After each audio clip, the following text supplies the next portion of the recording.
Nation of Fit and 10 is day 19, and if you have not sent me in your feedback, you need to do that. And I know there are people in this challenge who have not sent me one feedback yet, and we are on week 3. So I should have had already 2 feedbacks from everybody, which means I should have like a total of 54 entries, but really I only have like, I don't know, 18 or something like that, maybe 20 in total from 2 weeks. So send me your feedback. It's very easy. It only takes you a couple minutes. Of course, if you've got some questions or maybe you want to type out a little bit more, maybe it'll take you 10 minutes. www.trainonmain.com/fit-in-10-check-in. All one word. That's it.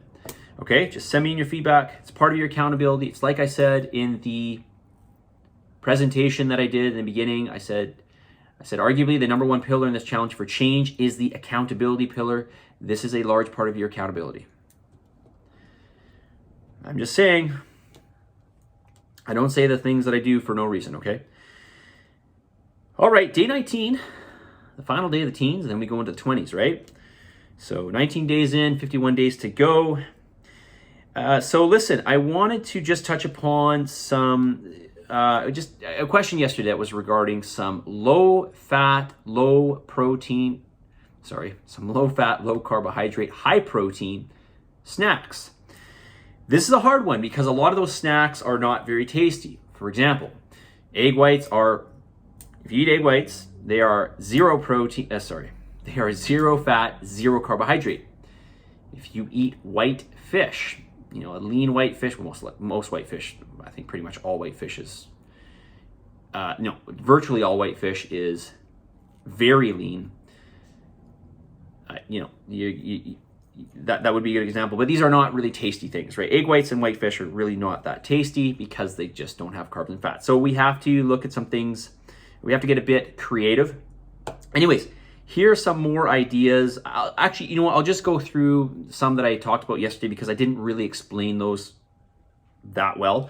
But a couple that I didn't mention: beef jerky or turkey jerky. Of course, you can find these in a very lean fat form. Especially turkey jerky. Okay, so you can seek out that. Even beef jerky, you can find lean versions of this. They're not going to be fat free, but they'll be close to fat free. I don't know if I mentioned this or not yesterday, but cottage cheese is. I realize it may not be that exciting, but the cottage cheese from Costco, it's large curd. It's much more tasty. Most cottage cheeses that you get from stores, the small curd, they're not, it just doesn't taste the same. It just tastes totally different. I don't like it. It's almost like the difference between, processed cheese and cheddar cheese. Like there's a big difference between processed cheese and cheddar cheese, or like Cheese Whiz and cheddar cheese, right? I think we both agree there's a huge difference. The difference between the cottage cheese from Costco and the cottage cheese that you get at your local store here, or most of the grocery stores that you go to, most brands of cottage cheese, is night and day difference. So, and you can even throw some berries in there. Those are low carb, so you're not really gonna be adding that much carbohydrate. Greek yogurt, of course, is going to be low carb, low fat, especially if you get fat free. And when I talked about Greek yogurt and protein powder, I was talking about mixing it in so it's evenly distributed, it's fully mixed in. So a good example would be taking low-fat Greek yogurt and putting in some vanilla protein powder. You can even get berry-flavored protein powder, which I could carry if you like. I do have access to it. And it tastes really, really good. You have like a nice, pretty sweet yogurt with a lot of protein. If you did a serving, so if you did 175 grams of Greek yogurt, a low-fat Greek yogurt, with 1 scoop of Magnum Quattro, you get 48 grams of protein. 48 grams of protein. And that would not be that much food. That would be almost carbless, not quite, but almost, and almost fat-free, but not quite. The protein ice cream I talked about, protein powder, a little bit of liquid, you wouldn't need a lot, and some ice, some guar gum. I'm going to have to show you how to do this. You don't need very much guar gum, which I talked about yesterday. And a bit of peanut butter powder. just for flavoring. You don't have to do that. You could do it without. But if you did like if you did chocolate or something with some peanut butter powder. Actually, I sell a peanut butter flavored protein powder, and it's really, really good. So I realized I repeated myself a little bit, but those are some options there. Of course, there's always the obvious: a chicken breast, a steak, piece of fish, something like that, right? Okay. I also wanted to talk about supplements. Somebody asked me about some recommended supplements. So I did go through, I think it was 2 days ago, I talked a little bit about a multivitamin mineral, and I talked about, basically you have to kind of take a conglomeration of different pills because you just can't get the quality ones all in one. Like a Centrum you're wasting your money. You want to make sure that you get a bioavailable form. There's no sense in eating something or taking something that you want absorbed in your body that doesn't get absorbed. So anyways, I talked about that a couple videos ago. So today I'm going to address creatine. And when I say creatine, I'm talking about creatine monohydrate because there's different versions of creatine out there. Creatine monohydrate is the one I would recommend. It is the most tested. Virtually, if you go back to the mid-90s when it became very popular, that's where all the studies were done. That's where the majority of studies on creatine are using monohydrate. So they have the most backing. And I will tell you from experience, I've got the best results from creatine monohydrate. The first time I used it was back in 1997. I was 18 years old. I just graduated high school. So yeah, I know how old I am right now. 18 years old, and I think in the first week I gained, and this, don't freak out. In the first week I gained, I think 7 pounds.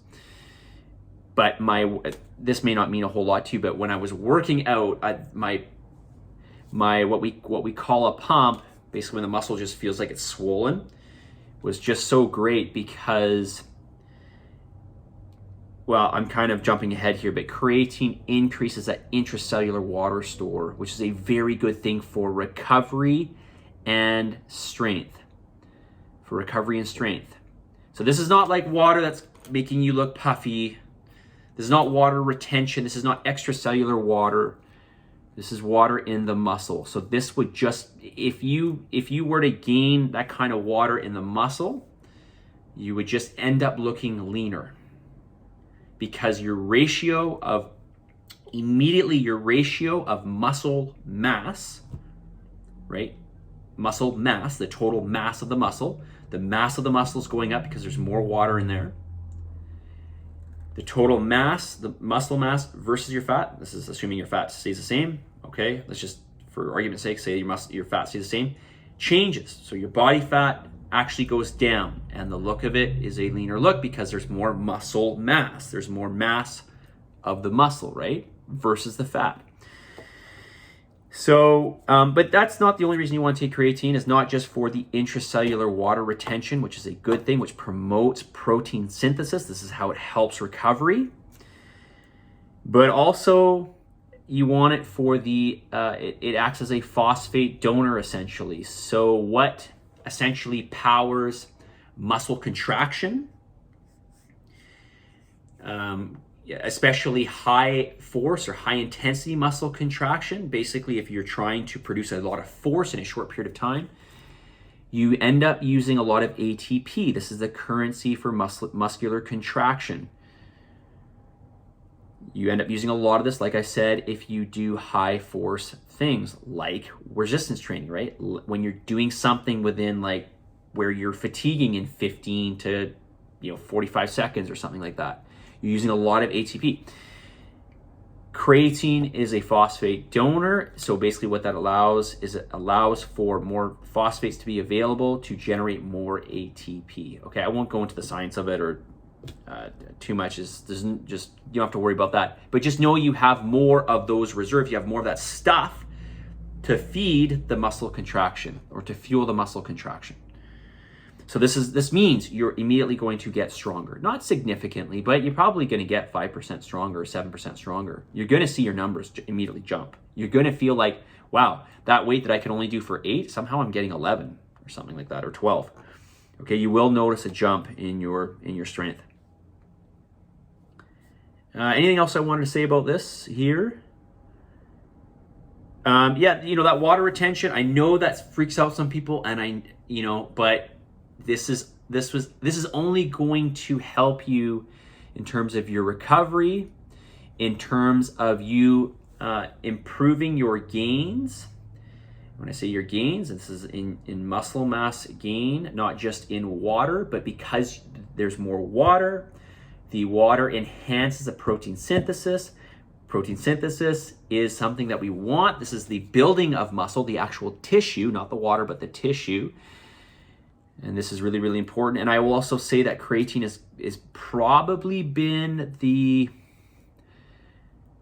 definitely, if not the number one supplement, one of the top supplements that I've noticed that has improved my recovery. Holy crap, I'm already at 11 minutes, okay?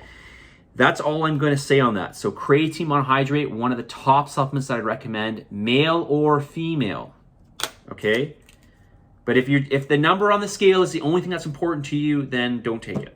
Okay, which is ridiculous, because if you just want to see the number on the scale go down, you just need to cut off your arms or whatever, cut off your legs.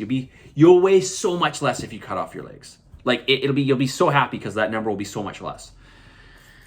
Okay, so anyways, getting a bit ridiculous here. Okay, message of the day.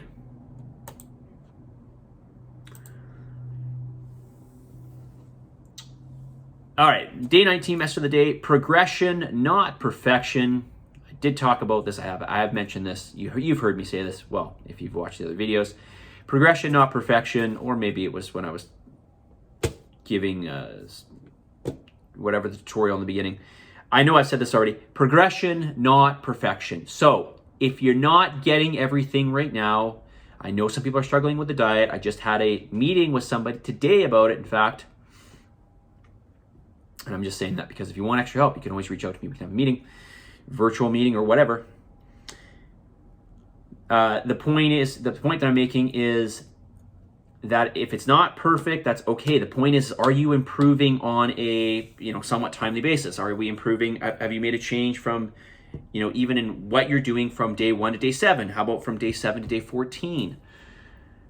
Okay, don't freak out. It's like, well, it's not perfect, but like, I do want you to push for perfection, but what's most important here is because we can't get to perfection right away. It's just like, you can't do that. You can't go from 0 to 100 instantaneously, right? So we have to focus on looking for those things that we can improve upon and trying to improve them, and that is a process. All right, so progression, not perfection. Don't worry, don't focus on perfection if you are, or if you're worried about not being perfect. Positive energy, positive vibes, believe in yourself, for the love of God, give some gratitude. I'll talk to you all very soon. See you guys.